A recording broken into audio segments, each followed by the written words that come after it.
man, welcome back to the Gray Space.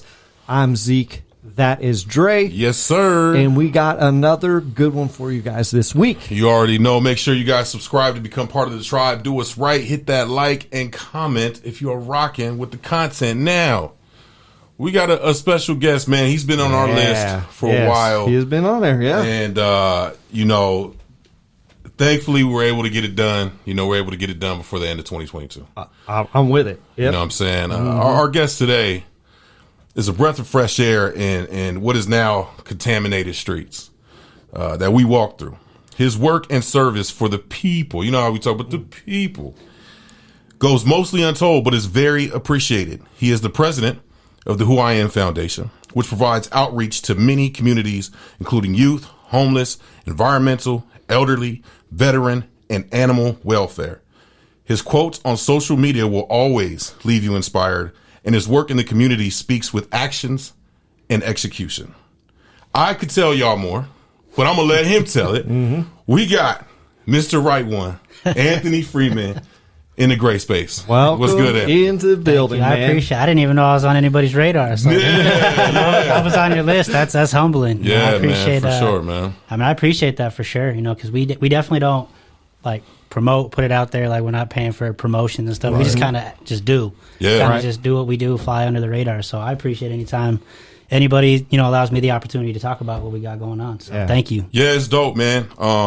You are active on social media, and it's great because you showcase a lot of what you guys do. I was talking to a mutual friend, Dave Miranda, today. Shout out to Miranda. And we talked about, there's a lot of things going on in the community that aren't really, like you said, they aren't really talked about. And I think they need to be talked about a lot more. And I think there's a lot of times where people want to help. They want to get out there and do something, but they just don't know where to go. And your guys' foundation, the Who I Am Foundation, provides not just, specifically homeless, specifically youth, the gamut of stuff that you guys work with and people and communities that you work with is crazy. And I kind of want to talk, what is the start of the Who I Am Foundation? And then how did you kind of get involved with it? So Who I Am Foundation actually started in Albuquerque, New Mexico as an anti-bullying organization. Okay. So the founder, Keith Collier, was former Army. Okay. And when he was stationed in South Korea, he kind of seen some things that they do out there that he was like, man, we should try to do something similar, more hands-on. I mean, some of the stuff he would see, people pulling up and seeing homeless people and shit, hey, come, you're going to stay with me until you get on your feet. We don't want volunteers adopting people like that, but but being hands-on. So when he came back, he started the foundation. I came aboard in March of 2013. I was actually homeless at the time myself. Oh, wow. And I had kind of crossed paths with Keith prior because he's an R&B singer. I used to work with artists, help with writing and, promotion and stuff like that. So we kind of crossed paths, hey, how's it going? Didn't exchange contact information, anything like that. And then what happened with me happened, and he just happened to be driving by that Coronado Park in Albuquerque, and was like, what are you doing out here? And I'm not the type to be like, oh my God, let me tell you my sob story. I'm like, oh, I'm just, just out here. And he's like, you want to get coffee? Took me to Starbucks, and then I kind of told him, what happened. He called his wife, and I say he adopted me. He gave me a place to live. Okay. And this is, he had his wife and his 2 young daughters at the time at that house, and didn't really know me. So just him kind of opening his door to me. And he tells everyone to this day, when he presented the foundation, he didn't think I would want anything to do with it. He was kind of like, this is our website. And, let me know what you want to do. And my first time volunteering was an anti-bullying assembly at Albuquerque Job Corps. And, again, this is coming fresh off of not having anything but the clothes on my back and whatever I had in my backpack. And to see, the impact that you can make without you yourself having anything. It doesn't always have to be a monetary, just your time. And so that really, it was such a great, impactful assembly. We had a speaker who was once a bully. We had a speaker who had been bullied, and just that both perspectives. And there wasn't a dry eye in the whole gymnasium, and so that really kind of lit that fire for me. Okay. And then shortly after, he made me the vice president and COO. So I went basically from homeless to the vice president and chief operations officer of a nonprofit in like 5 months. That's crazy. No experience whatsoever. Right. And then from there, we just we kept growing and kept doing other projects, and we kind of grew beyond. I mean, we still do anti-bullying and youth stuff, but we wanted to utilize what our volunteers are passionate about and provide them with that opportunity to create the change that they want to see in the community. Okay. Because there are a lot of organizations, and I mean, that's their focus, so they could put 100, so they could really, really impact that avenue. Right. But it's kind of like if you're not passionate about that, then that organization is not for you. We don't want to turn people away. Mm-hmm. So you want to volunteer with us? What do you want to see happen? We'll make it happen, and that way, because not everybody, and this is going to sound horrible, but not everybody cares about the homeless. Not everybody cares about kids. Everybody has their passion, so we wanted to tap into that passion, and because when you're passionate about something, you're more inclined to be more consistent and to actually care about it. Yeah, for sure. I think that's a really strong point, man. Because I wouldn't even say necessarily that people don't necessarily care. It's just that it's not part of their forethought of the homeless or the kids, because if maybe you don't have kids, maybe you're just not around kids, so you just don't think about kids, but man, you have a bunch of animals, and you're like, I got to save these animals, man, from out here being abused and thrown out of cars, and they can relate to that. Sure. You know what I'm saying? And I think that is actually a really good and strong kind of point. Because I think people do have passions in different areas. It's not just one thing. And I commend you guys for kind of outreaching to these different areas. Because I think it's super important because it gets more people involved. Mm-hmm. Into doing what they want to do, and then it's like a channel, your guys' way of, getting them into that. So I just commend you guys for doing that, man. Thank you. And a lot of, my bad. No, go ahead, man. I was going to say, a lot of times too, the avenues kind of crisscross in a sense, because when we do our homeless outreach, a lot of those out on the streets have animals. Mm-hmm. So then we're able to help the animals, or the elderly projects we've had where we go and we play games and kind of just spend time with the residents. Sometimes they'll be like, hey, we made 100 sandwiches for your next distribution. So now we have food to hand out. It all kind of intertwines, and so that's also another good point, dude. Because I bet if you are helping one, somebody might touch you who's a veteran, and you never would have thought man, these veterans need help. I never even really kind of thought, and you were just helping the homeless or something, and then it's well, that comes along, and then they kind of intersect. That's really kind of cool. And it's cool because we take a lot of pictures and stuff of what we do, and it's not to oh, look at me, right. But when we so was it 2 years ago, we had one of the retirement homes. They knitted a bunch of beanies and scarves for our winter distribution, and we got pictures, and they got to see what they made, the happiness that they brought by doing that. So it just all kind of just flows together, and that's dope. That's fire. So you were in New Mexico at this point. Mm-hmm. What was the transition to Arizona, and how did that come about? So when I left New Mexico, Arizona was the fourth state I lived in within a span of 4 years. Because every 6 months I was moving. So I went from New Mexico to Vegas, built a team out there. Okay. And then went back home. I'm from California originally, so I went back to Sacramento, built a team out there, and then I came out here. And at that point, it was kind of all right, do I want to keep living out of boxes? Right. And then I have family out here. I hadn't lived in the same state as family for so long, so I've kind of been, I'm here now, 8 years in March. Okay, dope. So I initially came here was to, get the foundation out here, and then I was going to be off to, another state, but I was like, let me set some roots for a little while because I've been moving. And so, so was it March of 2015 is when we came out here. Okay. So your guys' vision as you guys started to expand, what was that process like of saying, we're going to take this idea that's working so well here locally and go to Vegas, go to Sacktown, and then eventually end up in Arizona. You guys are many more places than that as well. Mm-hmm. Your outreach is, but what was that conversation like in the beginning stages of let's try to outreach in different communities? So we kind of, so before I move, I'll kind of like generate interest, over social media. So like before we even consider an expansion, we have like, got to have like 10 to 15 people. Okay. And then I just have the conversation with them, like, what do you want to see happen? Because not every community has the same issues. Right. And so we don't want to like, I mean, if we were to go to Scottsdale, they don't really have a homeless problem. Right. So like we kind of, what are the main issues? What are the passions of what our volunteers, like what they want to do, what they want to see? And then, so like some cities, it might be the first projects we do are just community cleanups. Okay. Just picking up litter and cleaning up parks and things like that. Okay. And then as we build the team, then we add the different avenues and things like that. So providing the different avenues kind of makes it easier to expand as opposed to like we just do this.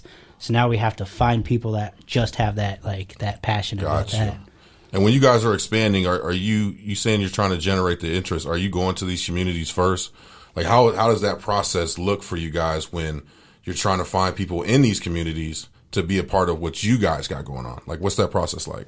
Before, so Facebook deleted my personal page out of nowhere, 2 years ago, and that was like the hub. Like 85% of our volunteers and donors came through that page. Okay. And so a lot of like the social media, like people would like reach out to me like, hey, I'm here. We don't have the foundation. And so I'd let them know, like, we'll get like 10 people, help me recruit some people. I'll fly out there. We'll have a meeting. Okay. We'll do a little drive around and see like the area, like, because we're expanding to Tucson now. And I was just out there for the first time, I think like in May or something like that. We kind of drove around and kind of got a lay of the land and stuff. So before COVID, I was living in airports. But now, kind of with Zoom meetings, kind of cheating a little. Right. Yeah, for sure. Which, got to. The advancement, it helps a ton. You know what I mean? So you the foundation, and thank you for sending all the information because it's if you just look for it, you can find a lot.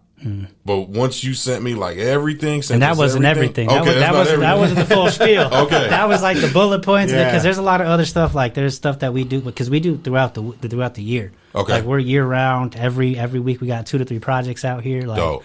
So I didn't want you to like have to read a novel. Like. Right. But you guys have talk about the expansion too because. You mentioned just a couple cities and then obviously New Mexico here. But I think it says something like 37 different states or cities or you guys are in a bunch of spaces. So we haven't necessarily had teams in that many, but we provided outreach. Okay. So like certain times, like in the beginning, we were mailing out a lot of like clothing, essential necessities. We've 4 countries now we've had boots on the ground, or no, 1 country boots on the ground. 3 we sent relief items like when Typhoon Haiyan hit the Philippines in 2013. We sent relief items. Puerto Rico, and then like last month we actually had volunteers boots on the ground in Rwanda providing outreach for single mothers. Dope. Like right now, like we lost when the pandemic hit. We lost our Las Vegas, Nevada team, Sacramento, and Santa Fe, New Mexico, and we just built back our Santa Fe team. So now I'm trying to rebuild those other ones while expanding. You guys lost them just due to the restrictions and all that? The restrictions, people not like wanting to be around people, like the volunteers. A lot of businesses. Got weird. Yeah, and then businesses that were like donating, they didn't, business shut down for them, so they didn't have the resources to donate. Okay. So it was kind of a lot of different factors that kind of led to that. Okay. But we didn't stop. We took I think that April off just to kind of gauge the pandemic, and then we were right back at it because the way we saw it was like, the pandemic affected a lot of nonprofit and community resources. Yeah. And one of the things that like separates us from others is we don't get funding. Like we don't fundraise. We just go out and do. Okay. And so a lot of organizations, and this isn't like trying to talk about, sure. But they're reliant on that funding to kind of dictate what they're able to do. So when they lost that funding, what they were able to do, they either had to scale back or shut their doors. So the people that were reliant on their resources, they had to look elsewhere. Had them. Yeah. So we were able to kind of, I don't want to say fill that void because we're not like saviors and we were like, everybody come see us. But some of those folks that, they were going to other organizations that we do work with that didn't have the resources, they would send them our way. So we were able to help in what ways that we could. That's dope. And we've talked about it ad nauseum, obviously, because it affected everybody. But for you guys to be able to do that in that time, You know what I'm saying? And be able to keep going was essential. You know, I mean, for lack of a better word, it's, you know, because a lot of the communities that were affected that we didn't talk about was the homeless communities, right? Was inner city youth, was, you know, people that didn't have all the resources that, say, you and I have. You know what I mean? Like, we were able to sit home, right? But we still had roofs over our head. We had TV to watch. We could turn on Netflix and do all that. So a lot of these people and communities didn't have that. You know what I mean? And so for you guys to be able to push through in that time and not, you know, not really be afraid, it kind of seems like, to say, you know what, no, we're going to continue to do what we do and work with the people, man, is amazing. You know what I'm saying? And like I said, man, just watching your, you know, your posts that you put up and the stories, and, you know, seeing you guys get out there in the community, you know what I mean? Like, even today, you guys had an event today, and just seeing how many people showed up, you know, and it's crazy to think, like, as you've seen it grow, has it surprised you just how many people need these resources?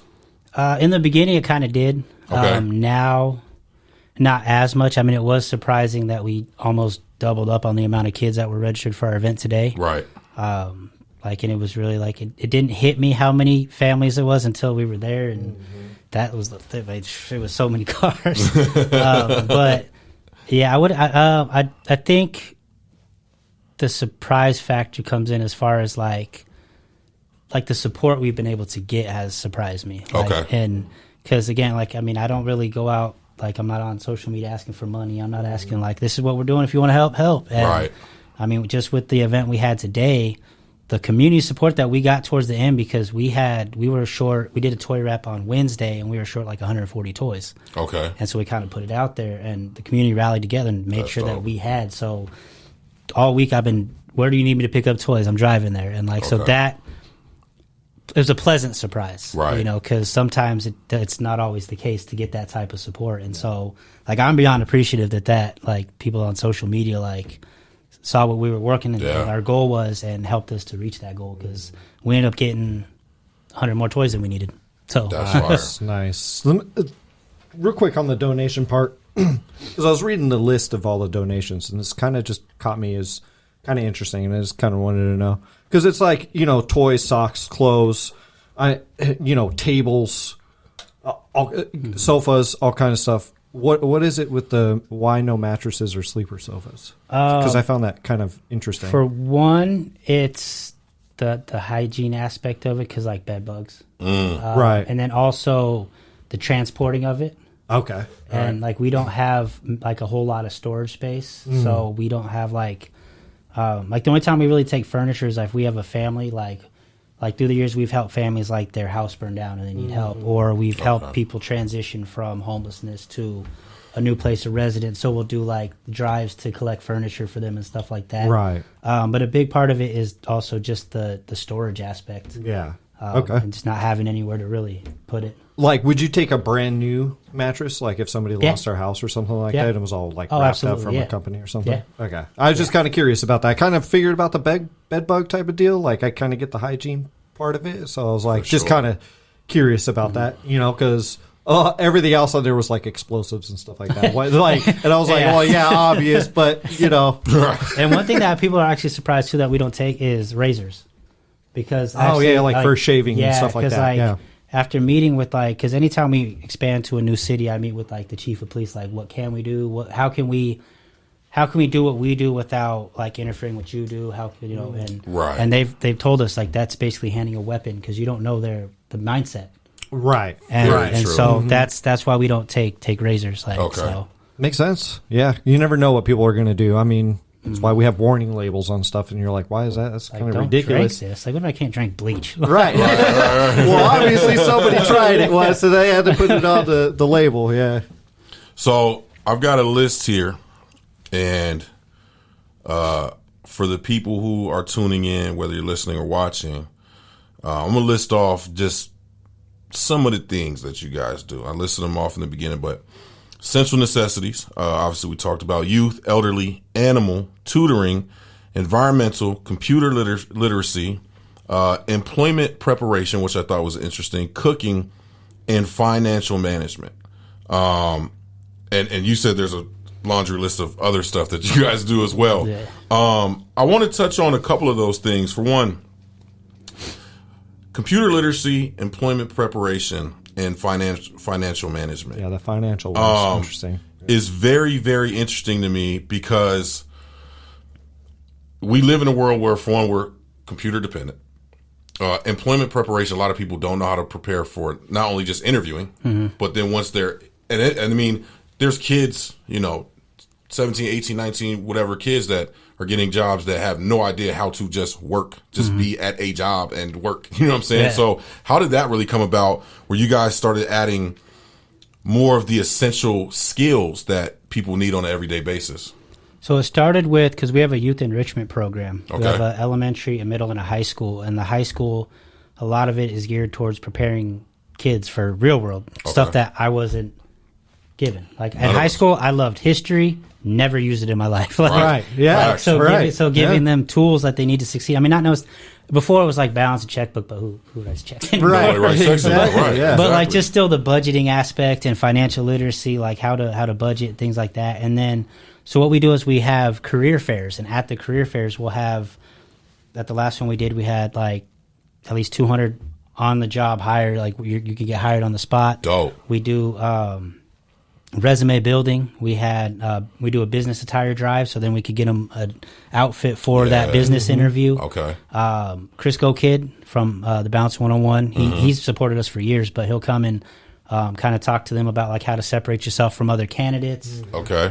Like just different things like that. Just give them the tools that they need, and then they go and they could literally walk out with the job. That's fire. Because like you said, not a lot of people know how to interview well, or how to how their resume is like 7 pages or like Right. Right. So like we just get them ready for what they need and just help them how we can. That's some real stuff, man. Yeah. Because I've been doing interviews for, I don't know, 15 years now, and but you see it with all ages. Like That's a fact. know that people that have, I wouldn't say study, but know how to approach an interview, right? And it, like I said, it could be a 18-year-old, but it could be a 55-year-old. Yeah, very that, true. that never got taught how to like actually prepare for an interview. Because I think it's very important, because that's your first impression, and that's the only impression you're going to get for that employer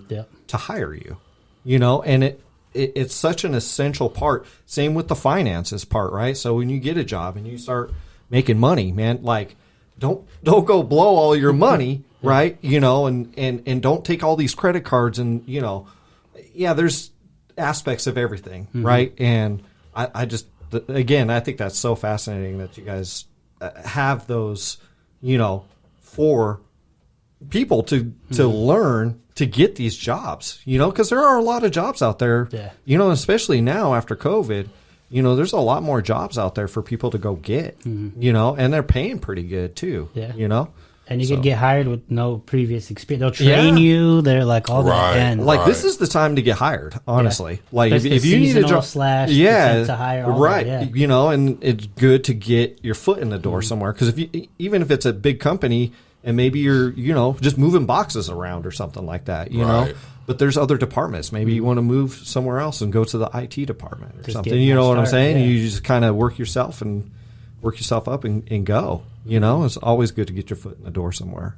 I agree. And sometimes people look at it though as like, well, I don't want to do that job, but it could just be a stepping stone to something else. Like, I mean, if you are in need, like you need help, like you need a job, get that paycheck. Right. Like it Right. could literally, you could get that job, work that job, show up, I've always been the type to believe that regardless of what you do, as soon as you clock in, just do the best of your ability. Don't, half step it. Right. And even while you're doing that, on the side, you could be trying to find something different maybe. But like a lot of people are choosing, and this is just based off like conversations I've had with people, is they're choosing to be unemployed as opposed to just taking a job. Right. Especially, with over the last couple of years and the government assistance that was handed out, which I don't think is a bad thing. It's just, people are people, and people are going to make the choices that they make, right? It's just like, once I've had this money, why the heck would I want to go work 8 hours for this amount? And it's like, I actually saw a dope quote. I want to say about 6 months to a year ago, and it was like, treat your job like it's your first business, and then whatever you want to do, like it's your first business as well. Like you have two businesses, right? And if you treat your job like that, then eventually when you get to the things that you want to do, you will have all the skills available to you, and you'll know how to run your own stuff. You know what I mean? And I think a lot of people lose sight of that, and having these type of programs is huge. Like you said, we didn't get into high school. You know what I'm saying? They didn't tell us. Nothing. Like you said, balance the checkbook, balance the checkbook, and that went away. By the time we graduated, we ain't needed no more. You know what I'm saying? So, right. I want to. You kind of talked about you guys are working with some schools. So how does that work with you guys? Are you guys just working with like a district, or what's going on with that? So prior to COVID, we were working with the Pendergast School District, which I think it's like 7 or 8 elementary schools in like West Phoenix, Glendale area. Yeah. And we had like our youth enrichment program. So we would do like nutrition classes. So, a lot of families that are like on a budget, teaching them how to still cook healthy, but on a budget. Right. One of the volunteers was teaching how to coupon, like certain things like to help the finances of that. We were working with Cesar Chavez High School for a short period of time because it was like right before COVID hit. We have schools that will do like drives for us, so they'll collect items. We had done like a penny war one year where like the class that collected the most pennies for us, we gave them like a pizza party that was donated by Peter Piper, and like that school as a whole, they raised like $2,000 for us. That's dope. And we took that and we built them a community garden at their school with that. So they basically funded their own community garden. Like awesome. That's so awesome. Just trying to find ways to get kids, and we've also had kids in like wealthier areas do drives or pen pals with kids in like underprivileged areas. Like just trying to get kids involved in different ways, trying to show them like at a young age. One thing that I've been wanting to do is create like a youth committee and teach kids how to plan and coordinate community projects and events, how to get donations, because who's saying no to a kid? Like you're out here trying to do something good, like you go approach a business like we're trying to feed people. Who's going to say no to a kid? Like so, teaching them like the power that they have in being so young, and then you start at an early age.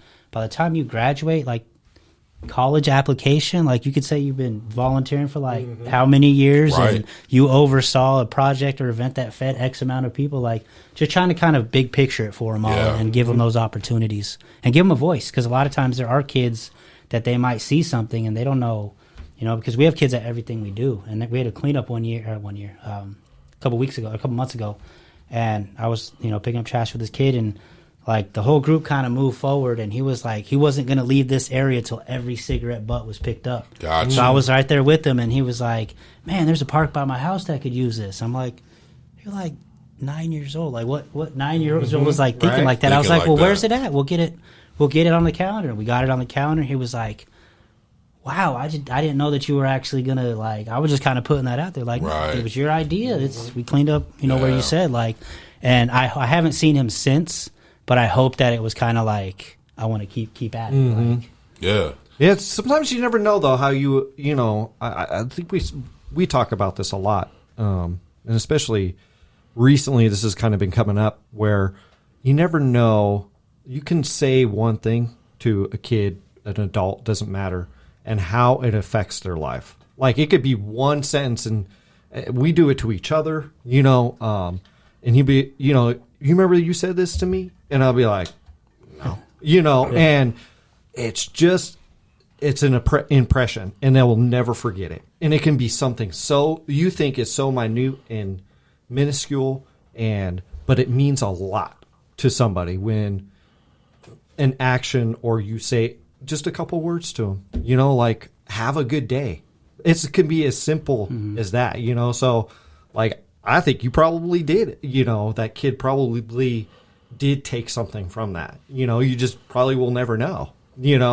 And there's kind of a beauty to that, but then there's kind of like, man, I kind of wish I would know. You know what I'm saying? I mean, it'd be cool. One day I just see like an article like this kid just built a park, or you know what I mean? Something major. Like, hey, I remember him. Yeah, I remember that kid. Like, I'm a big proponent of like planting that positive seed. Like whether, like, because we've gone through thousands of volunteers through the years, and some continue on to go to other nonprofits, some just stop altogether.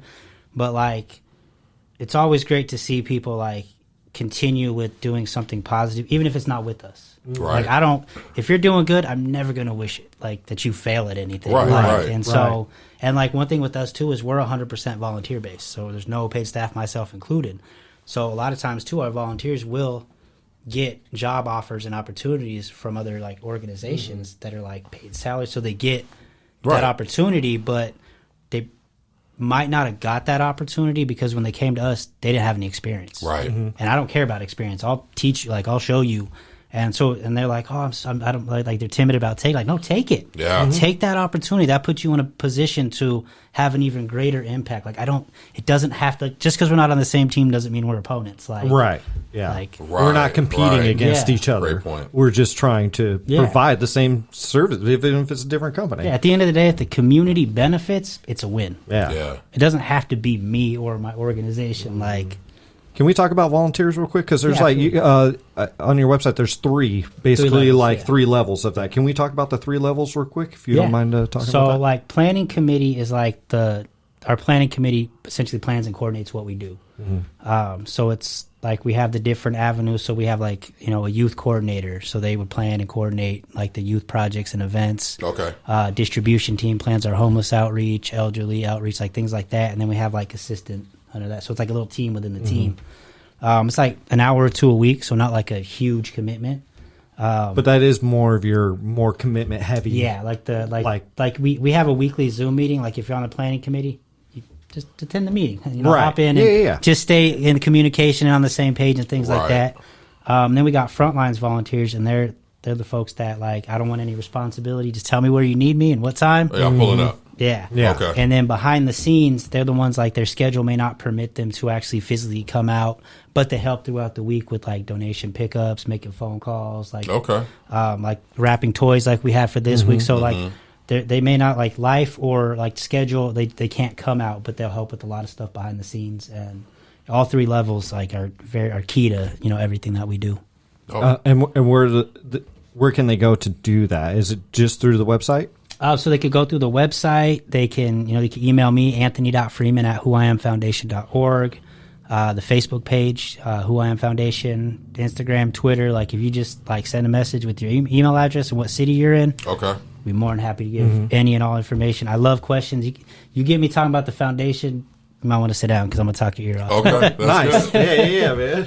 Do you find it? Do you like how difficult is it to put something together as far as with any type of event? Does it become difficult? And if so, like what about it becomes difficult? I mean, a lot of it has challenges. Like right now, I don't have like a really big planning committee, so a lot of it kind of does fall on me. Which I mean, if it's got to get done, I'm gonna do it. Okay.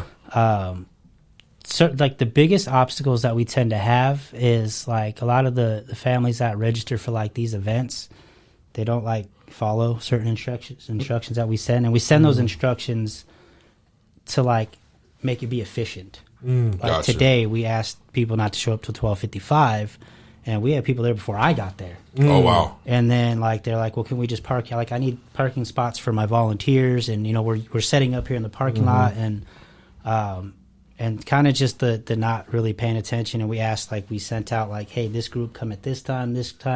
Everybody came at the beginning. And so if you see the video on Instagram, it was a cluster. Like it was, and, thankfully, our volunteers, like, they're so amazing. Like they kept their cool, they kept their composure. Like I could see, like, I mean, because it's volunteer work, I could see getting frustrated and flushed. Like, I didn't sign up for this. Like, but they stayed. They kept a smile on their face. They, and it was. I mean, without them, that event would not have happened. Like that's for sure. Another like obstacle that kind of occurs when we're planning projects, depending on the projects, is sometimes business will say they're going to donate, and then like we go to pick up the donation, and they didn't communicate it to somebody else, and they're like, oh, we don't have it on the books. I'm like, okay. Well, we were kind of counting on those 12 bags of planning soil for this Earth Day project. All right, I guess let me buy it then real quick. Like, so those are like kind of the big obstacles. Volunteers out here in the summer. Yeah, for sure. Nobody's trying to be outside, but the way I look at it is, people in need, they're out there. Right. And they need, like our volunteers in Albuquerque, winter distributions, snow, they're out there. Okay. Rain, they're out there. Out here in the summer, we're out there. Like, Because there's been times where I've shown up to a project or event and it's just me. Okay. And so it still gets done, but I think those would probably be the biggest like obstacles. Okay. Water's got to be a big one, right? For you guys, do you guys like collect a lot of water during the summertime? We'll collect water throughout the year because we do distributions throughout the year. But in the summertime, absolutely, we'll do like a bottled water drive, and then we'll do that probably like for a month before the first summer distribution, and then. I remember the first distribution we did out here, we loaded up the volunteers the back of their truck with ice, and we went to cast, which we don't do cast no more for a number of reasons, but that was like my first introduction to a Phoenix summer. I was like, yeah, we definitely got to keep coming out here in the summer because hydration is key. It's key. It's key. It's so key because even if you've been slightly dehydrated, it sucks. It's just not fun to go through, right? And then you have people living, homeless or whatever, and man, just having just access to nice clean water, man, and just to get hydrated, and stay hydrated because you could be sitting down, and if you out here, you understand you could be sitting down sweating, and you're losing all your water. You don't even have to be moving. You literally just be sitting on the street on a bench, whatever, and you're just pouring sweat, and it's all coming out. So that hydration is super important. Like in the summer, we'll also hand out like umbrellas, spray bottles, t-shirts. T-shirts are a big one this summer, like just to be able to have a new t-shirt, clean, for sure. Socks are the most requested item by individuals in need nationwide. Really? Like socks and new undergarments are the least donated to shelters, and they're the hardest for individuals that need to get. Like, I don't know how many times people have told me, like... Interesting, man. Yeah, because it's like the most essential thing for all humans is like socks and underwear. Yeah, but it's probably, and tell me if I'm wrong, it's probably a thing of, when people donate, they donate stuff that's in their closet. You know what I'm saying? That's in their drawers. So a lot of people they're not going to donate their drawers. You know what I'm saying? Out of You'd their be drawers. surprised how many people have donated some dirty underwear. No, really? Okay. That's how we got to clarify. New undergarments in the package. In the package. If you saw some of the donations we've got through the years, like we've had sex toys donated. Oh, wow. What? And then my mom was volunteering at the time and was the one, that's a whole other, she's the one that unpacked it and was like, what's this? The ball just, wow. It was like a ball gag or whatever. Oh, jeez. And so we're like, oh, it's a dog toy.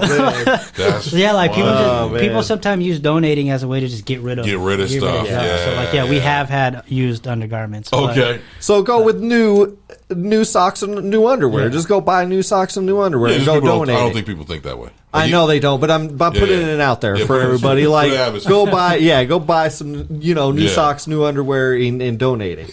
That's funny. Since that's the most requested, and I can see that. Is that the craziest thing that you've ever seen donated? The sex toy? Yeah. Trying to think. Because there's been some stuff that like volunteers in the cities and states have like sent me pictures. Like, we really got this. Like someone donated a bag of, like, they picked up the dog poop or whatever and donated that. That's just rude. Like, you know what I mean? Like, okay. That's just some people just being jerks. And like things like that. Or that's like just like a lot of dirty stuff. Like we had toy donations one year that were like used, and they had like dried up throw up on them, and like just like we're not trying to give that to kids. Like right. And like at that time we had just moved out here, so we weren't like we didn't have 446 kids, so we had time to let it soak and sanitize it, and still we're able to, repurpose it. But like just a lot of just dirty stuff. Yeah. Okay. That's crazy. That's I couldn't imagine, man. That's just nasty. I can't imagine moms being like, "Hey, yo, does anybody know what this is?" Like, oh Lord, that's why it seems like a scene out of a movie or something. Right? Like, wait, what is this? Like Will Ferrell somewhere in the movie. You know what I mean? For sure, man. Yeah, and when someone told her what it was, she was blushing like crazy. She's like, that's "Oh my god!" Like, yep, that's my mom. That's funny. But she was when we were in Sacramento, and the first 2 years we were out here, she was at everything. Okay. Like, so she's that to me, that's the thing I'm most proud of, is to have like my mom want to be part and my family want to participate and things like that, because she would make like 50 to 100 sandwiches or burritos for every distribution. That's and dope. so yeah, that's been like the biggest thing I've been like proud of, like to have that. That's dope. Since we on moms, my mom, she'd probably be watching this here, and she loves animals. What's like the good question. number one like request or what you guys do for animals, like helping animals out? So we've done a number of projects. One main thing is we make sure that we have dog food, leashes, pet bowls, like the water bowls or whatever. When we go out to do our distributions for the folks that have animals that are that are homeless, so they can at least have like food for their animals and stuff. We've worked with shelters and rescues, like having volunteers go and help with like feeding and like playing with and washing. We've done drives for other like rescues and organizations that work with animals. Like if they have a shortage of towels and blankets and things like that, we'll collect those items and just give them to them. I just like kind of things like that. Okay. We also had an event one year where, because when the pandemic happened, a lot of people were just dropping their pets off at the shelters. So a lot of these shelters were overpopulated, and a lot of animals got euthanized because they had nowhere to go. Right. So we did like an adoption event and had all these different places and invited the community out, and we're able to kind of get some of these animals like new homes instead of getting euthanized. So we would love to do more things like that. It just takes the volunteers that kind of have a passion for it and would want to help with kind of coordinating those things. Yeah. Where do you guys see, like, with all the things that you guys do, what do you see your biggest impact is now so far, but especially right now? And what do you think, is there an area that you want to really expound and expand upon and maybe make that area a little bit stronger, closer to where you guys have the great influence? So I would say through the years, like, homeless outreach has kind of been our most consistent outreach. Okay. To the point where people kind of lump us in as a homeless organization. Okay. The one way that I would like to kind of increase like the impact we have in that is, so I worked in housing development when I first moved out here. Like I worked with some developers and stuff. I did marketing for them. Okay. But, kind of I made connections and networked and stuff to where I want to develop our own affordable housing and transitional apartment communities so we could provide housing to people. Right. Because that way, once we provide housing, we're able to get them the credit rebuilding. We're able to get them a job. We're able to get them basically a second chance at that first impression. Right. So what we do now is, it's kind of like a Band-Aid. Like we're just providing with essentials, helping them to survive, really. Right. Okay. But, you can't solve homelessness without housing. Right. So I would love to have more volunteers so that I can put more time and effort, because that does take a lot to, get the developments and things like that going. But one that I would love to, in the new year, really kind of get back to our roots is the youth. Get back into some more schools and just increase the way that we're able to help these kids. Because kids, it's not their fault they're in the situation they're in. Right. 100%. And so, to be able to, like the event we had today, like we weren't handing out bicycles and PS5s, like, but just like those smiles, you know what I mean? Like, because because when your parents are like stressed, and you could see it. Yeah. And you as a kid, when you're struggling, you might not, you're kind of worried like, oh, well, Christmas is going to be. So to be able to like just see that like immediate, just like that joy just come out of them, it was awesome. And so just doing more youth projects, events, community events, things like that. Okay. They were probably all joyful of the way you're dressing and everything too, man. I like the get up, man. Like you got the red hat on, the red glasses, the red watch. You got the red beads, the red Shambhala. shirt. You kind of look like Santa a little bit, But man. we had younger version. But we had Santa out there. We had Santa, Miss Claus, and Grinch came out today. Fire. So we had them out there today. Nice. So, but yeah, I appreciate that. Yeah, man. What do you think? What do you think it would take to get more involved with the youth? And do you want to expand it across different obviously different states and cities and stuff, but just locally here, in different counties? Because obviously the Phoenix area, the greater Phoenix area, you got Chandler, Gilbert. I'm in Buckeye. Phoenix as a whole, Glendale, whatever. Do you want to expand across the valley as a whole? And Absolutely. how can we do that? How can you do that? How can everybody help? Absolutely. I want to realistically kind of have volunteers from everywhere, because like it's when we say we want to have like create the opportunity for you to, you know, impact your community. Like your community is where you live, right? So if you live in Buckeye, Glendale's not necessarily like your right. I mean, so we like all it takes is having volunteers in these different areas, and just have like that's all it is. Because we've tried to have some projects in the East Valley, but a lot of my volunteers are West Valley and Central Phoenix, Glendale area. So when we do stuff Mesa, Tempe, it's really hard to get volunteers out there. So if we had volunteers out there, we would definitely plan more things. And have more like outreach stuff. Yeah. Because I would think it would actually be more of the Tempe, the downtown Phoenix type of area, but you're saying it's more West Valley. Yeah, that's dope. That's dope.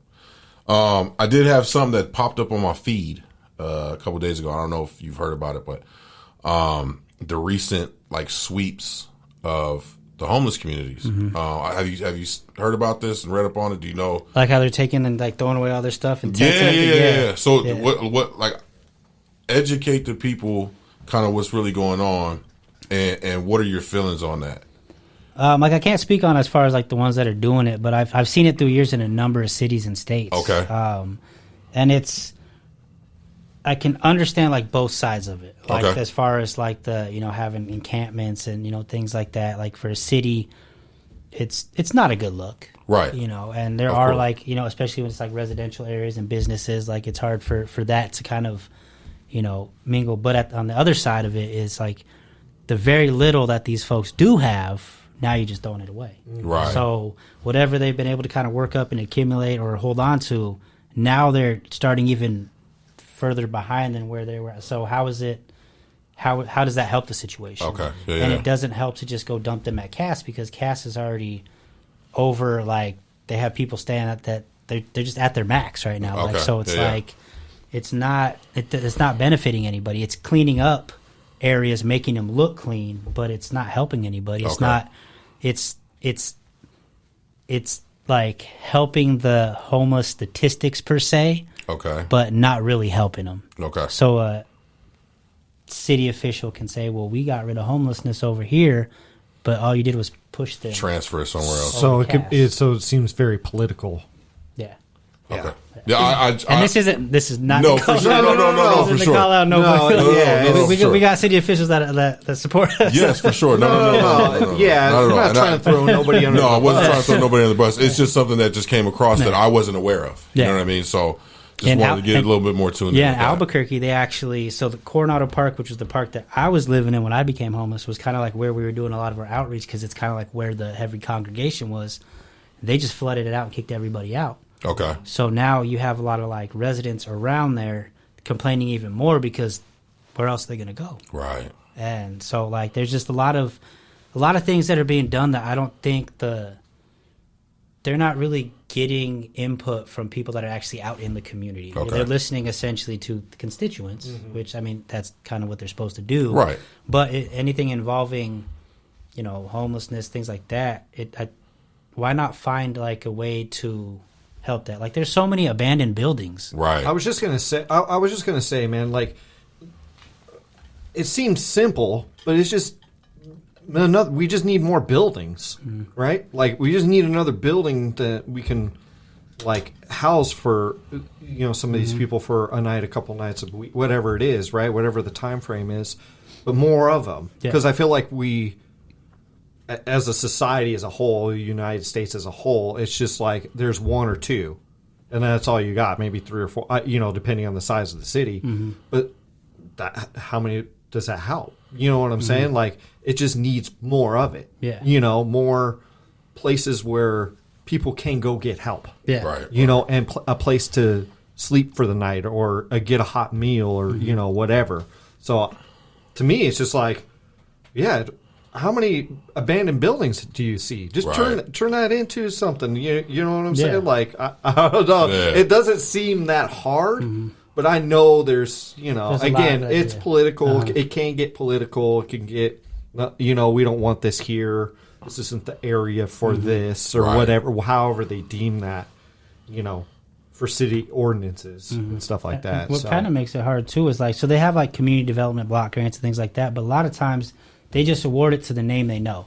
So Cass gets like 90% of social service funding. Okay. And like, so they stick to like the ones that they know the name. They might know somebody there. Like they kind of just like, yeah, well, just write this check. You know, you got that coming every year. Like, right. And so like there are organizations that if you gave that grant to them, they could, you know, fix up that building and provide some type of, you know, even if it's not a shelter, but at least a place for people, like a resource hub. Right. Because there's a lot of resources out there that people don't know about. Right. So you have a one-stop spot that they can come and at least, oh, you need housing? Here's a list of everything. Yeah. Right. We'll have them come to you, because that's another thing, too, is a lot of resources aren't going out to the community. They have the building, but you got to go to them. If they don't got transportation, how are they going to get to you? Right, Like, exactly. And so, like, there's a lot of ways that I think the cities could do, I think a better job might be the wrong way to phrase it, but they could work more with community organizations, because a lot of cities have like their homeless coalitions, but they're all city like structured, like so it's like their way or no way. Gotcha. They're not flexible on, like, they don't want us doing the distributions that we do. Okay. But if we're not giving these items, who's going to? Right. You're not going out there doing it. Right. Like, Right. So, but a lot of these organizations, like these bigger ones like CAS, one of the reasons we don't go to CAS is because, for one, a lot of other organizations go there, so you're handing out the same thing as them. Two, the cops have harassed us couple times we went. I had to go and fight a bunch of tickets in court, like, just, you know. And then also CAS was like, well, just donate your items to us and we'll distribute them. Like, I don't work for you. Like, Right. You know what I mean? Yeah. So now we try to focus on the areas that aren't necessarily near the big resources, so Right. they're getting overlooked. Gotcha. Good. Dope. Yeah, that's smart. Yeah. You know, smart and needed. You know, because people forget about the little town over here. You know, whatever Sunny it is. Slope. Yeah. Like- Yeah. I mean, yeah. Like, legit, just people just forget about it because it's not in a central part of Phoenix somewhere, or, you know, a central part of whatever, you know. So we tend to forget about these little communities, but they have tens of thousands of people in them, you know, that need help, you know. So that's good. I'm glad you guys are doing that. That's awesome. Yeah. So what is next for the Who I Am Foundation? What can we look forward? What can we look to as far as things that you're going to do for, you know, especially now that we're coming up on the new year, 2023? What's next for Who I Am, and what's next for Anthony Freeman, man? So today was the last event for us for the year. Great way to wrap up the year. So I'm going to kind of breathe a little bit for the next 2 weeks. Yeah, for sure. But Is then, this the only time you get some time pretty off? much. I mean, Yeah. my birthday weekend, that's the only weekend I take completely off. I cut my phone off. Okay. I just leave me alone. Cool. Right. Yeah. Because like the holidays are the busiest time of the year, and Right. so like this will be nice. I mean, we got our toy drives in Albuquerque and Santa Fe still, but I just got to send money for those. So that's Okay. So just take the next 2 weeks. First weekend in January, we kick off again with at least once a month we do a community cleanup. So we go and find different areas and just for an hour and a half just pick up trash. Second Saturday of every month we got our elderly projects. Third Saturday of January we got our next mobile distribution and community cleanup in downtown Phoenix. Okay. My next like big event is probably going to be like Earth Day or Easter.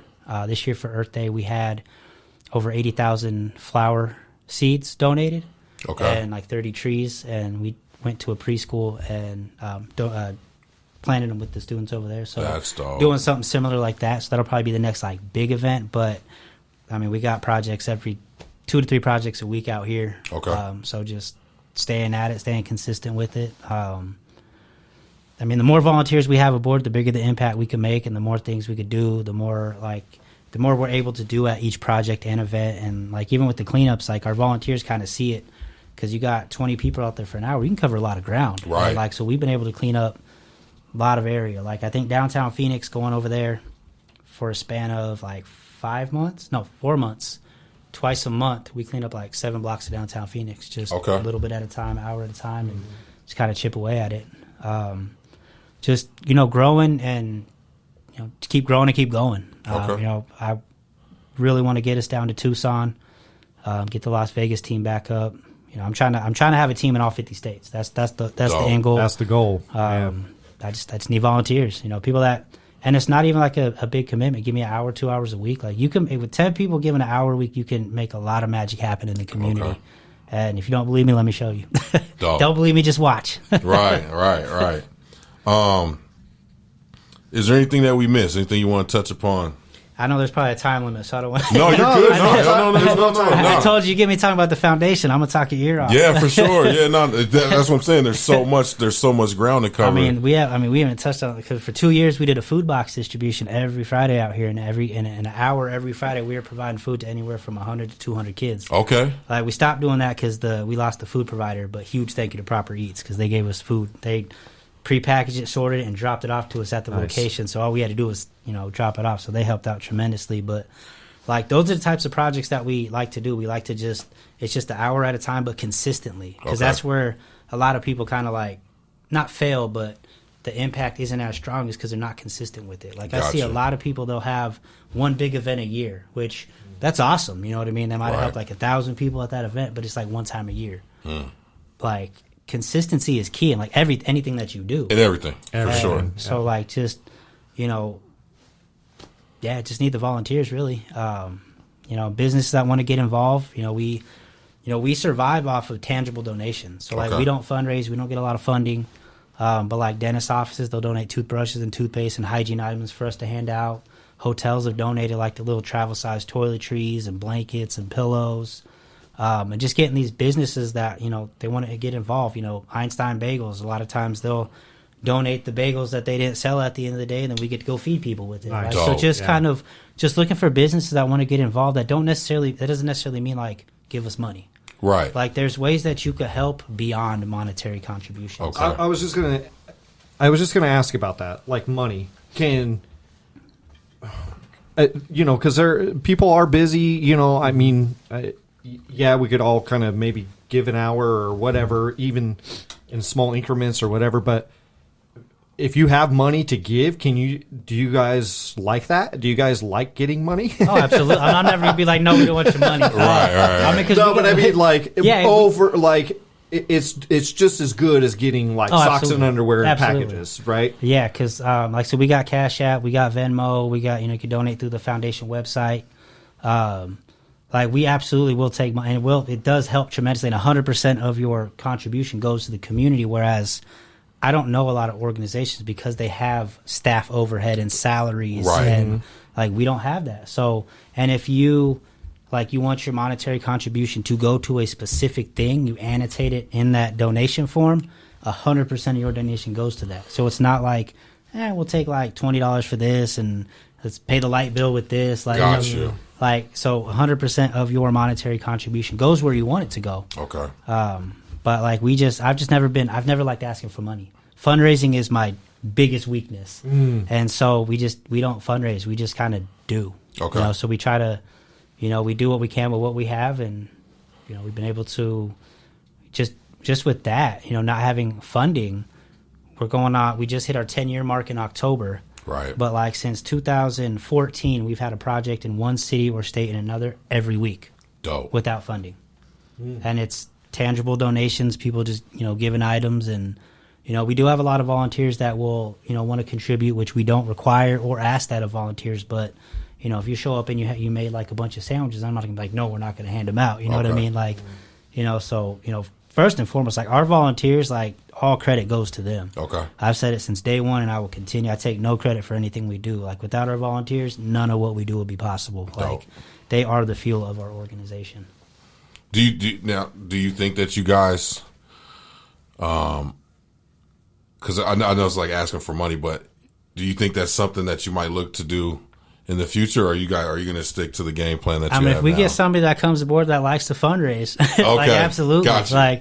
It's just, I feel like my attention and energy is better suited to doing. Okay. Than Fair exerting enough. energy to going door to door or cold calling or asking or even for money. GoFundMes and stuff like that. Okay. Yeah, because GoFundMe's so saturated. People are using GoFundMes to get a vacation. For sure. But a lot of the monetary contributions we get, a lot of it is I seen what you guys are doing. I want to support. Okay. So it's kind of we get without having to ask. Got you. And even if it's like $10, $20, like it doesn't have to be, it doesn't have to be a comma in it. Like, right. Well, I know a city that's just right over yonder over there that it's called Scottsdale. Be a good place to do some fundraising. So if anybody wants to go do that, they should probably go do that. Go hit it, Scottsdale, man. Yeah, for Get sure. all those rich people, throw down some money, man. Just start throwing down that money. Yep. Shoot, man. Well, let people know, man, where they can find you through social media and through the website, and how they can get involved. So we got, Facebook, Who I Am Foundation. A lot of times people mistake it and they put like Who Am I Foundation. That sounds like an amnesia organization. Like Right. Who I Am Foundation. Okay. Instagram and Twitter, Team Who I Am. The website, whoiamfoundation.org. Okay. And it'll be sprinkled down You below. know, we sprinkle it. We do the magic. You know what I mean? It's there already. You And see it? it'll also be on our audio. It'll be sprinkled down in our audio sure. description as well, so people can go and click on the links there, at least to the website and stuff like that, so they can get more information if they want to donate, volunteer, all that kind of stuff, So we will definitely be sprinkling that in the comments, so Awesome. I people can appreciate that. actually see that. You know what, man? I really just want to say, man, I appreciate you, man. This is my first time 1000%. meeting you. I have a lot of respect for you and your volunteers that do this type of work.